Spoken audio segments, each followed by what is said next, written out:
కన్నీరు రాగానే మాట కొంచెం తడబడుతుండగానే ఏమైంది మామా అంటూ అడిగే గొంతు వీరా. నీతో ఉంటే నవ్వుతూ ఉంటారా, నువ్వుంటేనే మనమని అంటామురా. కారణాలు దొరకవు నువ్వు దూరం పోవాలన్నా, నీకు నాకు మధ్యలో దూరం రావాలన్నా. వద్దు అంటూ ఆ క్షణాన్ని ఏడుస్తూ ఆపనా. గమ్యం చేరే పయనాన్ని స్నేహం ఆపుతుందా.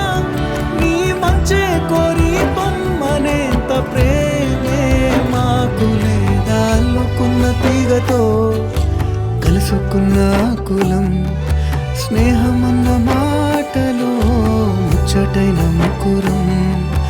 అందమైన జీవితం పంచుకున్న దోస్తులం, బాధలెన్ని